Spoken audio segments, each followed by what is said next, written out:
Hello and welcome to Hearts of Iron 4. If you're familiar with this game, you're probably going to be seeing that this menu is somewhat different from the normal one. This is running the Kaiserreich mod for Hearts of Iron 4.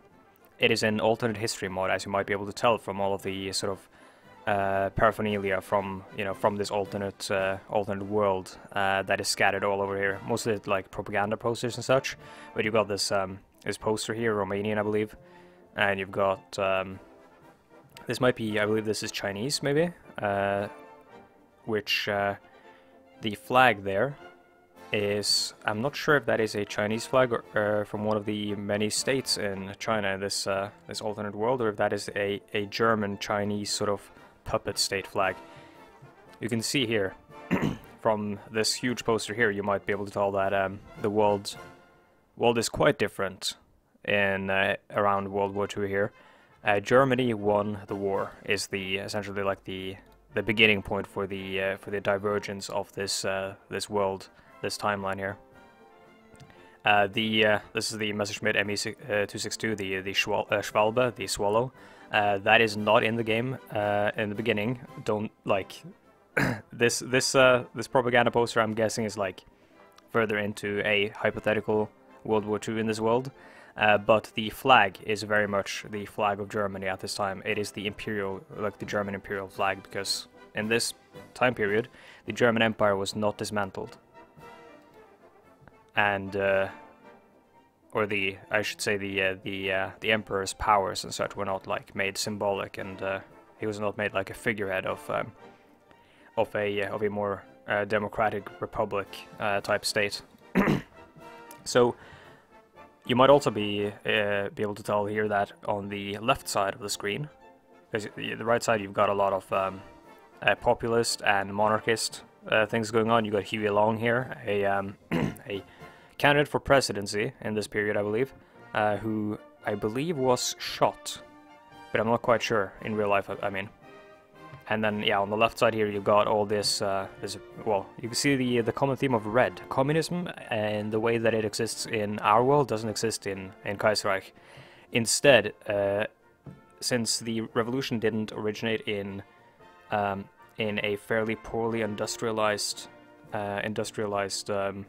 Russia, it instead originated in France, I believe, which is far more industrialized and modernized in terms of technology. So the imagery and the sort of mythos of the leftist revolution here in Kaiserreich is completely different. So you've got the grain and the you don't have a hammer and sickle anymore, but you've got something similar. Instead, you've got like a torch, I'm guessing the flames of revolution being carried, and then a hammer here and a cog, sort of the I guess to symbolize the industrial worker population and such. Well, I'll get more into the history of Kaiserreich once we get onto the map. Let's hit single player. We're playing on Alpha 0.85. This mod version was actually released today, and I've been waiting for it, and I've been wanting to make a video on it, like ever since Man the Guns, the newest expansion from Hearts of Iron, dropped. So I've been very excited for this. Let's do new game.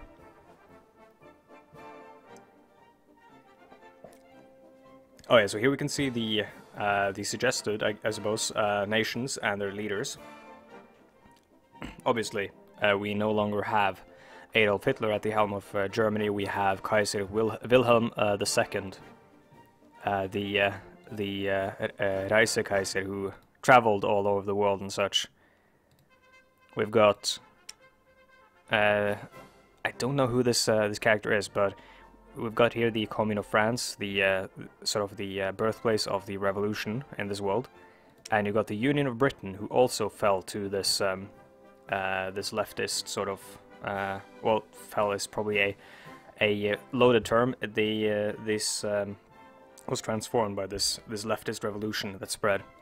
The Union of Britain is not doing so hot. The Commune of France, sort of, but in sort of like doing okay, but in the sort of the power dynamics on the European continent, in which you've got Germany, Russia, France, and the UK sort of being the major players historically, all that shit has been sort of rearranged. So now Germany which historically was the sort of the I wouldn't say underdog, the sort of the one you had to, like, everyone had to watch them, because they might get out of control. They've got a lot of resources, a lot of manpower, and they're in a very specific, like, special situation in which they are surrounded by major powers that all could technically gang up on them. So they're this this wild dog that has to be watched, at least from the perspective of, for example, Britain, and of course France, who are their historical rival. And so France, instead of being the one watching Germany, like, cautiously across the Rhine, they are in this period the losers of the war. So Alsace-Lorraine belongs to Germany, not the other way around. And the French are sort of laden with debt. They are in this, like, I believe they're laden with debt, at least, kind of like how Germany was in World War II, at the beginning. And they are in this very sort of very precarious political situation where everything is kind of, like, chaotic. And a lot of different undercurrents are sort of rising and coming to the fore. So essentially they play the role of Germany here, and Germany, they play the role of France. They won the war. They haven't updated their sort of their military doctrine. They haven't really made themselves ready to win a war yet. And they have a vast colonial empire, which neither of these two nations do anymore. And they have the largest fleet, so they've usurped that role from Britain for World War II, and they are sort of the world hegemon. Excuse me. And then we got the Dominion of Canada. So this is where the British royal family fled after the Revolution in Britain. And you got the United States of America with Herbert Hoover as president. Then you got the Russian Republic with Alexander Kerensky. So I believe the Russian Revolution sort of happened, but it petered out. It never really sort of, Russia's civil war here. It never really took off and sort of took over. Instead, you've got the Republic here, and that Republic is vulnerable. And there's this this looming threat of another revolution. They're friendly towards Germany, which sort of completely throws the balance of power on the continent on its head, because Germany historically has always been afraid of an attack by both Russia and France.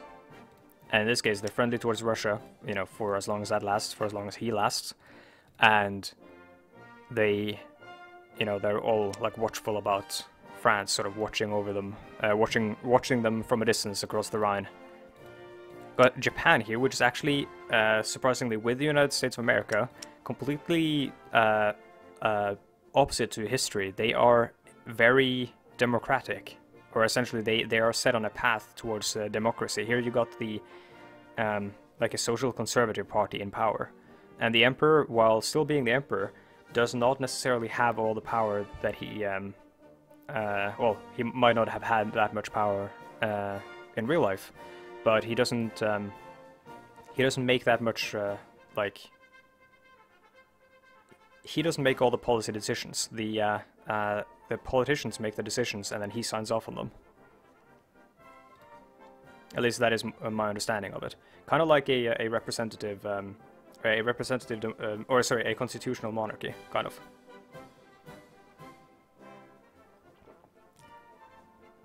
All right, well, let's go to other countries, because we want to look at the map.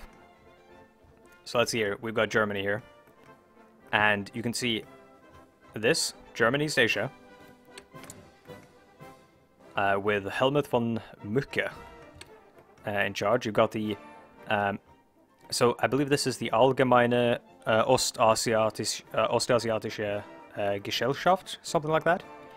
I'm not quite sure what it means, but it is, I mean, it says board of directors here. I'm guessing it is some sort of like board of directors that basically are in charge of financial interests, German financial interests in Asia. Kind of like the East India Company. I mean, it does say Ostasiatische, which means East Asian. Gesellschaft might mean company, so it might be like, I don't know, something East Asian company. Got the Dutch East Indies here. Don't know who that is. The Australasian Confederation, which is a part of this sort of holdout of the British monarchy, or the Commonwealth monarchies. So you got like the British monarchy, and then you got a bunch of monarchs, or sorry, not monarchs, but noblemen, like people with some sort of like ducal title and all that shit, that are all in this the Entente with the exiled British. You got Scandinavia is kind of funny because it actually isn't that radically different. Very like social democratic. Finland is a bit different. They're yeah, I don't know who that is, but he doesn't look like a very good dude. And the lowlands, we got Wilhelmina here. Sort of all constitutional monarchies and stuff set up by the Germans after their war. Got Adalbert. I don't know who this is actually. Von Hohenzollern. So that's like a Flanders Wallonian duke or something. Bohemia here, modern day Czech Republic, or Czechia. This is also, I believe, some sort of like puppet monarch. You've got a Poland in a Regency Council, kind of harkens back to something like European Universalis or Crusader Kings. Vasil I here, Kingdom of Ukraine, also a puppet. White Ruthenia, Uladzimir, or something like that. Von Hohenzollern, another Hohenzollern. Well, let's see if this is a... Oh, this is Habsburg Lothringen. Huh. Lithuanian. Sorry if this isn't to your interest. I'll put like a bookmark in the description or something, or like in the comments, for those that aren't interested in all of in like me basically, you know, getting off on all this like alternate history bullshit. So you got the United Baltic Duchy, which I'm quite like. So when I first saw this dude, I was like, that's Hitler, but he's not, obviously. It's just called Adolf, and he's got the mustache, and he kind of looks like him. But the United Baltic Duchy, I don't quite understand. Like, I don't know what it is, but I'm guessing they just like hopped all the different Baltic states here together just for convenience. I don't know, and propped a duke up, a German duke, that is. I'm guessing it's got something to do with like the history of the Teutonic Knights, like the Order of Teutonic Knights that sort of went up on the sort of Northern Crusade here. Historically in the Middle Ages, and of course the Teutonic Knights were emphasized heavily in the mythology of Germany and the Industrial Revolution and the early modern era. Okay, so here we got Russia, obviously, huge still, Russian Republic. In terms of territory, so they do not have Transamur here, I don't think, or do they? No, okay, so yeah, they do have Transamur, but it's a puppet state. Alexander Kolchak. I don't know who that is, but he's a paternal autocrat, and paternal autocrats are, I believe, some sort of like... they're not fascists, obviously. The closest to that in this game is national populists, but I believe paternal autocrats are kind of like a military dictatorship often, or like a very repressive dictatorship. So in Mongolia, we've got a kind of a weird one. Roman von Ungern-Sternberg. He is a nobleman from Russia who fled to Mongolia during the Civil War with his troops. I believe he was like a cavalry commander or something. Fled to Mongolia with his troops and essentially took over Mongolia. In past versions, I'm not sure if it's still true, but in past versions, this dude was fucking insane. He could, yeah, you can see here actually, the Mad Baron, speculated by many Mongolians to be the reincarnation of Genghis Khan. He could declare himself Genghis Khan and get these broken modifiers to cavalry where he would essentially just swallow the world and take over, you know, all of Russia and on his way towards Europe and shit, take over China and stuff, and rename himself Genghis Khan II. It's weird. I don't know too much about the Chinese history of things here, but you got the, I believe that is pronounced the Qing, I'm not sure. Yeah, you got the Emperor of Japan, and this is a bandit. Oh, that's cool. So he's like a bandit warlord, who I believe now is a, yeah, he's like a Japanese military officer or something. Japanese, well, part of the Japanese puppet state there. This one is, this one is a bad egg. So this is Hermann von Göring. Göring was the head of the Luftwaffe in Germany, I believe, in World War II. So this guy, he's got some interesting ideas about well, a lot of things, especially in Middle Africa, where he can essentially create the I would say the closest thing to the historical horror of Nazi Germany that is actually represented in Kaiserreich, because he does some fucked up stuff to the native population of Africa.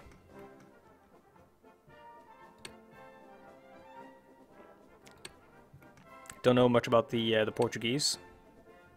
You know, South Africa, not too sure either. Authoritarian Democrat, so I'm guessing that's like meant to represent like a constitutional monarchy that isn't actually very very democratic, kind of like Germany. Yeah, that is actually exactly it. Venezuela, don't know too much there. Got Social Democrats. Brazil, Social Conservatives. Oh, dude, this guy's got a kick-ass hat. See who he is. Oh my god, he's got a lot of history there.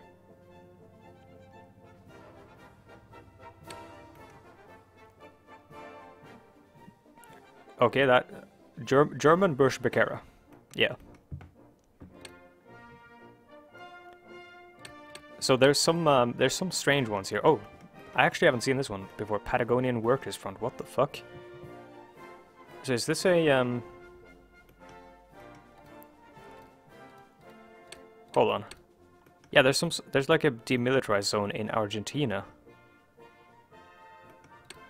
And I'm guessing that has something to do with the Patagonian Workers Front and Chile, who are both syndicalists, essentially the communist analogy of this world. There's a lot of these, like, areas. Huh. So we got Mexico. Radical Socialists. That is a sort of, I guess, democratic socialism analogy, I think.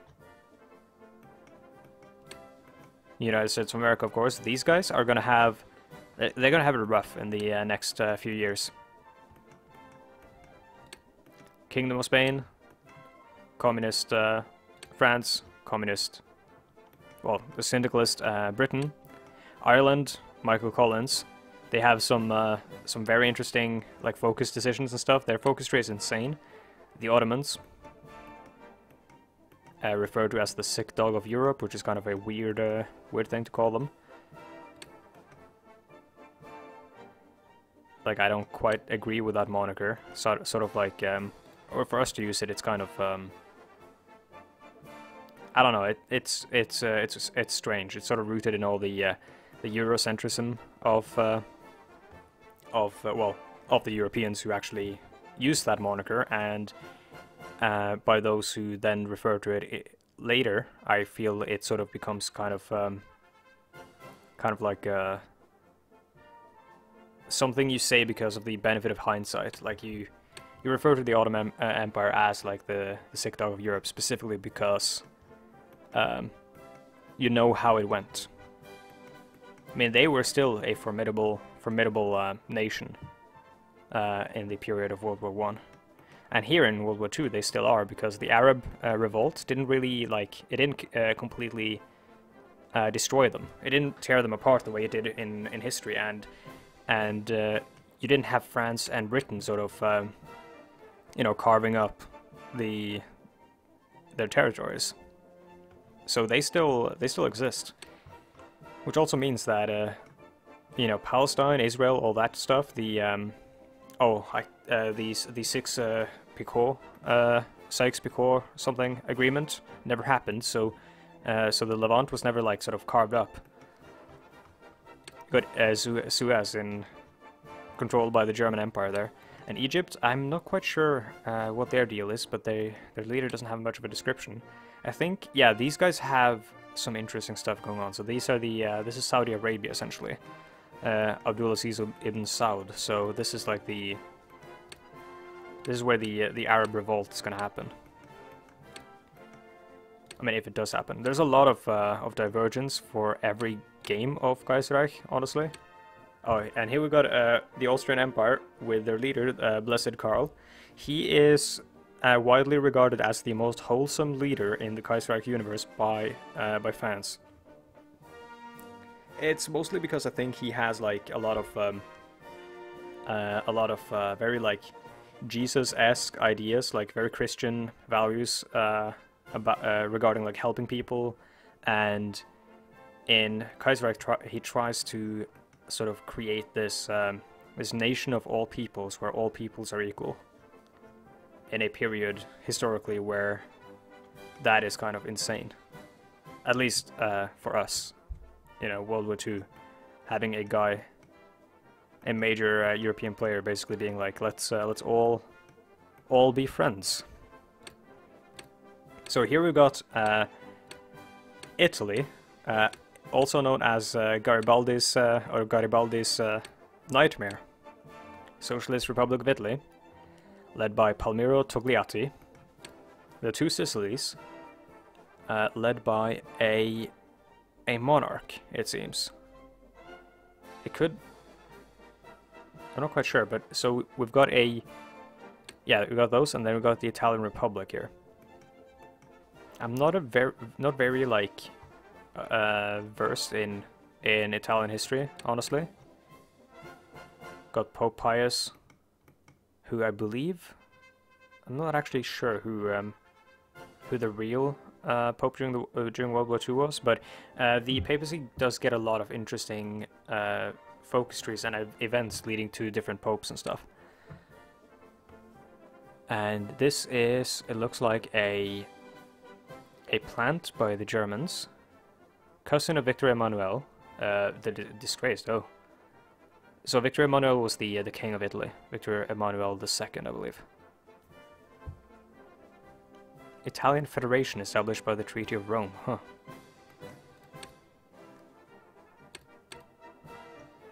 Well, so we've got a lot of cool hat people. Oh, there was one last one. So somewhere in here, I believe, with the socialists, there hides a Mussolini, I think, and somewhere in here, in Georgia, there hides a Stalin. You're not him, are you? No. But yeah, somewhere in there hides a Stalin. And Adolf Hitler, he's dead. Winston Churchill, I got no idea. Probably over here somewhere. Anyways, I think that's gonna call it for this sort of intro segment. I've left it completely like up in air until now. I'm gonna say it now in the ending of the video. We're going to be playing the German Empire because they have a massive naval presence, and the expansion that came out also with a patch, free update, is called Man the Guns and is all about naval warfare. So we're going to be playing the German Empire because they have the biggest navy, and also they are kind of in a shitty situation. So, and you kind of get like a global presence. You can do a lot of stuff, which means I don't have to pause and wait for a long time, and that means I don't have to edit. So in the next episode we will be starting our playthrough as the German Empire. See you then.